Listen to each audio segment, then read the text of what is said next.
নমস্কার, নিউজ 18 বাংলায় আপনাদের স্বাগত। আপনাদের সঙ্গে রয়েছে আমি প্রিয়াঙ্কা। আতঙ্কের প্রহর গুনছে পুরুলিয়াবাসী অর্থাৎ পুরুলিয়ার শহরের পথচারীরা। কেন জানেন? বিপজ্জনক বাড়িতে ছেয়ে গিয়েছে। দেখুন সেই ছবিটা একটু দেখাই আপনাদের।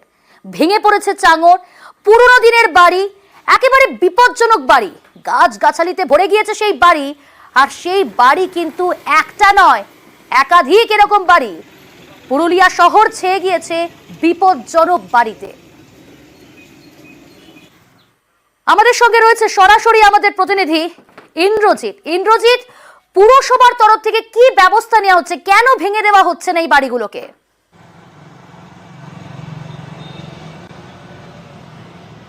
দেখো প্রিয়াঙ্কা, তুমি যে প্রশ্ন করছো সেই প্রশ্ন একেবারে পুরুলিয়া শহরবাসীরও। তার কারণ যে পৌরসভা যে 50টি বাড়ি চিহ্নিতকরণ করেছে, যেগুলোর অবস্থা খুবই বিপজ্জনক, দুর্ঘটনা ঘটছে, যেমন গত মাসেই এক মহিলার মৃত্যু হয়েছে।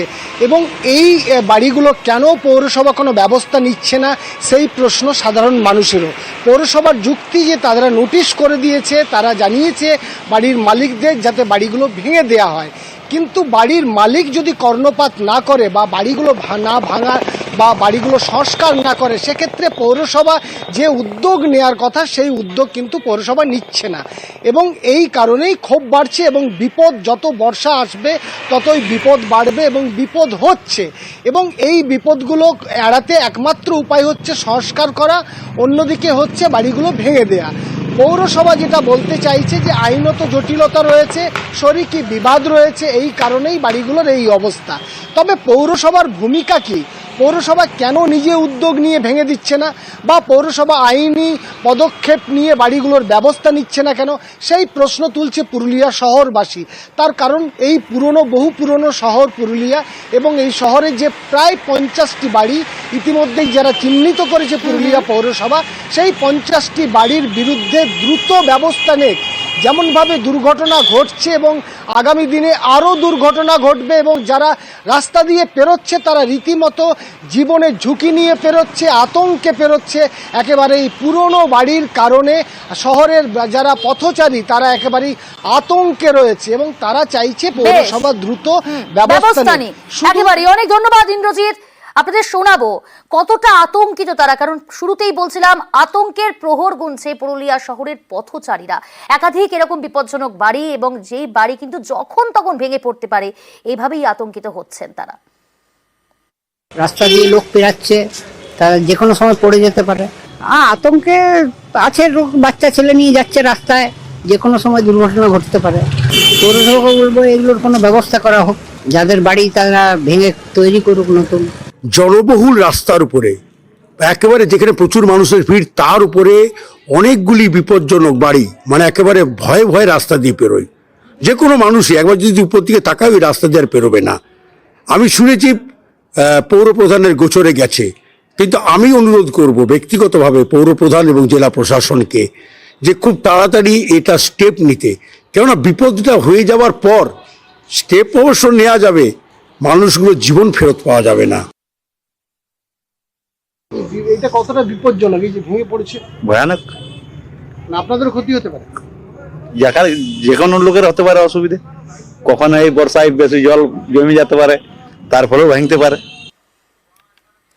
এদিকে পুরুলিয়া পুরসভার চেয়ারম্যান কিন্তু আশ্বস্ত করছেন যত দ্রুত সম্ভব ব্যবস্থা নেওয়া হবে। আমরা অলরেডি আমাদের ইঞ্জিনিয়ারিং সেকশনের অ্যাসিস্ট্যান্ট ইঞ্জিনিয়ার, এসএই এবং সমস্ত জুনিয়র ইঞ্জিনিয়ার যারা আছেন ওয়ার্ড ভিত্তিক, তাদেরকে ওয়ার্ডে সরেজমিনে নামতে বলা হয়েছে। কোন কোন বাড়ি ড্যামেজ অবস্থায় রয়েছে, কোনগুলি ভগ্নদশায় রয়েছে, বিভিন্ন জায়গা থেকে যে সমস্ত অনেকে চিঠি দিয়ে জানাচ্ছেন, পাবলিকলি ফোন করে জানাচ্ছেন, এবং আমরা মোটামুটি শহরে জানি কোন কোন এলাকায় কোন গলিতে কোন কোন বাড়িগুলো ভগ্নদশা অবস্থায় রয়েছে, যে কোনো সময় ইনসিডেন্ট ঘটে যেতে পারে। সেইগুলোকে চিহ্নিতকরণ প্রায় হয়ে আসছে, লিস্ট তৈরি হচ্ছে। আমরা বাড়ির মালিকদের নোটিশ করছি, যারা কর্তৃপক্ষ যে ইমিডিয়েট ব্যবস্থা নিন, কারণ এটা তো বাড়ির মালিকের দায়িত্ব। ওই বাড়িগুলোকে আমরা ঘোষণা করব, ইনসিডেন্ট যাতে না ঘটে তার ডিমোলাইজড করব। এবার একটা ছবি দেখাবো আপনাদের। মুর্শিদাবাদের ডোমকলের গড়াইমারি প্রাথমিক বিদ্যালয়, সেখানে পড়ুয়ারা স্কুলে আসেন কিন্তু খালি পায়। কেন খালি পায়? কারণ সেখানে দেখুন জল জমে রয়েছে। এবং সেই কারণেই তাদেরকে খালি পায়ে আসতে হয় প্রতিদিন। এই যে স্কুলে ঢোকার প্রবেশ পথ এবং সেখানেই তাদেরকে খালি পায়ে আসতে হয়, ক্লাস করতে হয় খালি পায়ে, এমনকি মিড ডে মিলের খাবারও খেতে হয় কিন্তু খালি পায়ে। মুর্শিদাবাদের ডোমকলের ছবি।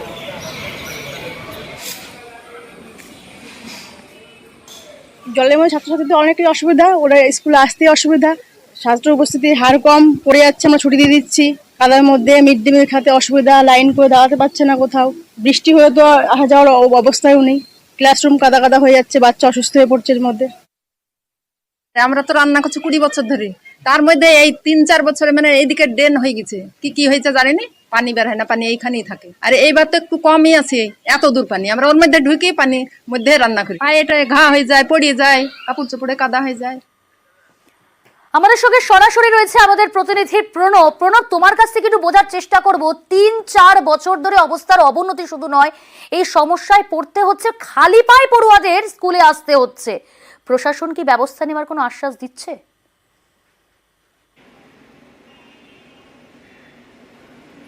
দেখো, প্রশাসনের কাছে বারে বারে আবেদন জানিয়েছেন স্কুলের যিনি প্রধান শিক্ষক রয়েছেন, সেই স্কুলের প্রধান শিক্ষক কিন্তু জানিয়েছেন, তিনি বিডিও অফিস থেকে আরম্ভ করে এসডিও অফিস থেকে আরম্ভ করে বা পঞ্চায়েত সমিতি সব জায়গাতে তিনি আবেদন জানিয়েছেন, কিন্তু সেই আবেদনের কোনো রকম কাজ হয়নি বলেই কিন্তু তিনি অভিযোগ জানিয়েছেন। এবং যে পঞ্চায়েত প্রধান, গড়াইমারি পঞ্চায়েতের প্রধান, তার কাছেও কিন্তু আমরা গিয়েছিলাম, তিনিও কিন্তু বলেছেন যে যেহেতু এই রাস্তাটা তৈরি হচ্ছিল পিডাব্লিউডির আন্ডারে, তখন পিডাব্লিউডির পক্ষ থেকে কিন্তু বলা হয়েছিল নিকাশি নালা তৈরি করে দেওয়া হবে, কারণ যে আশেপাশে যে সমস্ত বাড়িগুলো আছে সেগুলো উঁচু জায়গায় হয়ে যায় এবং প্রাইমারি যে বিদ্যালয়টা রয়েছে সেটা নিচু জায়গায় হয়ে গিয়েছে, তার ফলে আশেপাশের বাড়ির জমা জলও কিন্তু এই স্কুলে এসে পড়ে এবং বেরোনোর কোনো রকমভাবে জায়গা নেই, এবং সেই কারণেই কিন্তু এই দুর্ভোগ পোহাতে হচ্ছে খুদে পড়ুয়াদেরকে।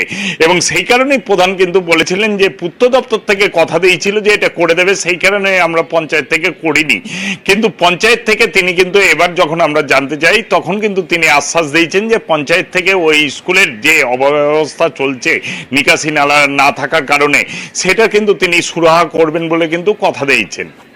বেশ, এদিকে প্রধান শিক্ষক তিনি কিন্তু বেহাল নিকাশি ব্যবস্থাকেই দায়ী করছেন, বারবার প্রশাসনকে জানিয়েছেন, কিন্তু তারপরও প্রশাসন কোনো ব্যবস্থা নেয়নি, এমনটা দাবিও করছেন প্রধান শিক্ষক। আমার বিদ্যালয়ে যারা আগে শিক্ষক শিক্ষিকা আছেন ওনাদের কাছে আমার শোনা যে এই স্কুলের সমস্যা প্রায় 10 থেকে 12 বছর ধরে। ডোমকল সমষ্টি উন্নয়ন আধিকারিকের কাছে আমি লিখিত বিষয়টা জানিয়েছিলাম, তারপরে ওনার পক্ষ থেকে এখনো পর্যন্ত কোনো সদর্থক ভূমিকা উনি গ্রহণ করেননি। গড়াইমারি জিপির প্রধান হাসানুজ্জামান ওরফে মন্টু সাহেব, ওনাকেও আমি বিষয়টা মৌখিক জানিয়েছি। উনি আমাকে আশ্বস্ত করেছেন যে পঞ্চায়েতের বিশেষ করে 100 দিন বা যে কোনো প্রকল্পের মাধ্যম দিয়ে যদি সম্ভব হয় তাহলে এখানে মাটি তুলে অন্তত পঠন পাঠন যাতে বিঘ্নিত নয় সেই বিষয়ে উনি আমাকে আশ্বস্ত করেছেন। এই ঘটনায় গড়াইমারি পঞ্চায়েত প্রধান হাসানুজ্জামান মণ্ডল জানিয়েছেন জল নিকাশি ব্যবস্থা আগেই হয়ে যেত, তবে রাস্তার পরিধি বাড়ানোর ফলে স্থগিত করা হয়েছে, তবে কবে যে সমাধান হবে তা স্পষ্ট না করলেও দ্রুত সমস্যার সমাধানের আশ্বাস দিয়েছেন তিনি। ড্রেন করে দিলেই আমাদের সমস্যাটা মিটে যাওয়ার কথা। ওখানে উল্টো দিকে নদী আছে, সেই নদী অবধি অলরেডি টেন্ডারও কমপ্লিট হয়ে আছে, ওখানে পাকা রাস্তার কাজ হয় পিডাব্লিউডির তরফ থেকে। তাতে পিডাব্লিউডির অফিসাররা আমাদের সঙ্গে যোগাযোগ করে, আমার সঙ্গে যোগাযোগ করে বলে দাদা ড্রেনটা একটু স্টপ রাখা ভালো, কারণ আমরা রাস্তার বেসটা একটু বাড়াবো, তার কারণে আমরা ড্রেনটা একটু পিছিয়ে গেলাম, নাহলে এই বর্ষার আগেই ওই জলের ব্যবস্থাটা আমরা করতে পারতাম। ছবিটা একই কিন্তু জেলা আলাদা। মুর্শিদাবাদের ছবি দেখলেন, এবার দেখাবো কোচবিহারের ছবি। সেখানে দেখুন স্কুল প্রাঙ্গণে একটু বৃষ্টিতেই সেখানে জল জমে যায়। এখানে শুধু আবার স্কুল প্রাঙ্গণ নয়, ক্লাসরুমের ভেতরেও কিন্তু স্কুলে ভেতরে জল ঢুকে যায় এবং সেখানেই ক্লাস করতে হচ্ছে খুদে পড়ুয়াদের। কোচবিহারের কলা বাগান সেই স্কুলের এই ছবি, জলের মধ্যেই ভাসছে, জলে ভাসছে ক্লাসরুম এবং সেখানেই ক্লাস করতে হচ্ছে খুদে পড়ুয়াদের। এই ছবি প্রতি বছর বর্ষা এলেই বৃষ্টি আর বৃষ্টিতেই জল জমে কোচবিহারের কলাবাগান এই স্কুলে এবং সেখানে বারবার করে তারা জানাচ্ছেন যে প্রশাসনকে জানানো হয়েছে কিন্তু কোনো ব্যবস্থা নেওয়া হয়নি, সমস্যার সমাধান হয়নি। আমাদের সঙ্গে রয়েছে আমাদের প্রতিনিধি শুভঙ্কর। শুভঙ্কর, এখান থেকেই বোঝার চেষ্টা করব যে বর্ষা এলে বৃষ্টি হলেই জল জমছে, 1 বছরের ঘটনা নয় বা 1 বছরের অভিযোগ নয়, দীর্ঘদিন ধরে এই অভিযোগ সামনে আসছে এবং এই একই ছবি প্রশাসন কি কোনো ব্যবস্থা নেওয়ার আশ্বাস দিল এই ঘটনায়?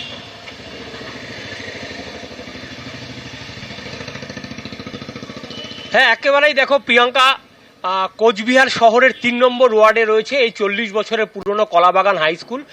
একটা সময় এই স্কুলের ছাত্রছাত্রীর সংখ্যা অনেক বেশি ছিল, কিন্তু গত কয়েক বছরে স্কুলের কিছু বেহাল দশার চিত্র ফুটে উঠেছে। ভারী বৃষ্টি হলে স্কুলে জল জমে যায়, জল এতটাই জমে যায় যে সে মাঠের জল ক্লাসরুমে ঢুকে যায়। এর ফলে স্কুলের যারা শিক্ষক তারা ছাত্র ক্লাসগুলোকে দোতলায় স্থানান্তরিত করেছে, কিন্তু সেখানেও বাধা রয়েছে। সেখানেও ক্লাস করতে গিয়ে নানা সমস্যায় পড়তে হচ্ছে। ছাদ চুইয়ে জল পড়ছে, ক্লাস ঘরের মধ্যে জলে জলাকার হয়ে যাচ্ছে এবং সেই জল নিয়েই ক্লাস করতে হচ্ছে ছাত্রছাত্রীদের। এবং এটা এবছর না, গত কয়েক বছর ধরেই এই ঘটনা ঘটছে এবং গোটা বিষয়টি নিয়ে মাঝে মধ্যেই ছাত্রছাত্রীরা শিক্ষকদের কাছে অভিযোগ জানান, কিন্তু শিক্ষকরাও অসহায়। প্রাথমিকভাবে কিছুটা জল বের করে দেন, কিন্তু তাতেও লাভ হয় না। ফলে এই জলের মধ্যেই তাদের ক্লাস করতে হচ্ছে, নাহলে ক্লাস বন্ধ করে দিতে হচ্ছে। এবং গোটা বিষয়টি নিয়ে শিক্ষকরা যেটা জানিয়েছেন যে শিক্ষা দপ্তরকে তারা লিখিতভাবে অভিযোগ জানিয়েছেন, কিন্তু এখনো পর্যন্ত যে স্থায়ী সমস্যার সমাধান হওয়া সে বিষয়ে শিক্ষা দপ্তর কোনো উদ্যোগ নেয়নি। ফলে এই যে দুর্ভোগ ছাত্রছাত্রীদের জলের মধ্যে ক্লাস করা, সেটা কিন্তু গত কয়েক বছর ধরেই চলছে এবং এবারেও চলছে। প্রিয়াঙ্কা, একেবারেই পড়ুয়া এবং শিক্ষকরা তারা কি জানাচ্ছেন শোনাবো। ক্লাসে জল ঢুকে যায়, আমরা ক্লাস করতে পারি না। নিচের ক্লাসরুমে অনেক জল হয়ে যায়, তার জন্য সব ক্লাসরুম ক্লাসগুলোকে উপরে নিয়ে আসা হয়, যেন খুব অসুবিধা হয়। আমাদের বর্ষাকাল আসলে প্রতি বছর এইভাবে আমরা ক্লাস করতে পারি না। স্কুলের ক্লাসরুমগুলোতে খুবই জলে পরিপূর্ণ হয়ে যায়, তার ফলে আমাদের ক্লাস করতে খুবই অসুবিধা হয়, যার ফলে আমাদের স্কুলও বন্ধ দিতে হয় সবসময়। বর্ষার সময়টাতে আমরা এই সমস্যাটা প্রতিবারই ফেস করি। রাস্তায় জল হয়ে যায়, মাঠে জল হয়ে যায়। এপ্রিলের শেষের দিক থেকে প্রায় ডিসেম্বর অবধি ব্যবহারের উপযোগী থাকে না, ঘরগুলোতে জল ঢুকে যায়। এবার ওপরের ঘরগুলোতে আমরা ক্লাসের ব্যবস্থা করেছি, নিচের প্রায় 8-10টা ঘর ব্যবহারের অনুপযোগী এখন, কিন্তু ওপরেও একটা ঘরে ছাদের জোড়া যেখানে হয়েছে জয়েন্ট, ওই জয়েন্টের দিয়ে জল পড়ে এবং ঘরটাতে জল থাকে। কোচবিহারের ছবি তো দেখলেন, আর এবার দেখাই বর্ধমানের ভাতারের ছবি। সেখানেও ক্লাসরুম, এবং সেই ক্লাসরুমের কি বেহাল পরিস্থিতি, বেহাল দশা একবার আপনারাই দেখুন। চাঙড় ভেঙে পড়েছে, আর এখানেই কিন্তু ছোট ছোট খুদে পড়ুয়ারা ক্লাস করে। যখন তখন বড় সড় বিপদ ঘটে যেতে পারে। ক্লাসরুমে যখন তখন ভেঙে পড়ছে এই চাঙড়, ছাদের চাঙড়, একেবারে বেহাল দশা। আর এখানেই কিন্তু ক্লাস করতে হচ্ছে খুদে পড়ুয়াদের। বর্ষা এলে বাড়ে বিপত্তি, এবং বাধ্য হয়ে বর্ষাকালেও তাদেরকে বাইরেও কিন্তু ক্লাস করতে হচ্ছে, কারণ ক্লাসরুমের ভেতরের যা পরিস্থিতি সেই ছবিটা দেখালাম আপনাদের। বাধ্য হয়ে গাছের তলাতে তাদেরকে ক্লাস করতে হচ্ছে, সেই ছবিটা আপনারা এই মুহূর্তে দেখছেন। টিচার তিনি কিন্তু ক্লাস নিচ্ছেন এবং ছোট ছোট খুদে পড়ুয়ারা তারা মাঠে বসে গাছের তলায় ক্লাস করছেন। স্কুলের বেহাল দশা। স্কুলে 123 জন পড়ুয়া রয়েছে। আমাদের সঙ্গে রয়েছে শরদিন্দু। শরদিন্দু, এখান থেকে বুঝবো যে স্কুলের এই বেহাল দশা, স্কুল কর্তৃপক্ষ কি জানাচ্ছে, শিক্ষা দপ্তরকে কি জানিয়েছে, এবং প্রশাসন তারাই বা কি ব্যবস্থা নিচ্ছে, কোনো স্থায়ী সমাধানের কি আশ্বাস দিয়েছে?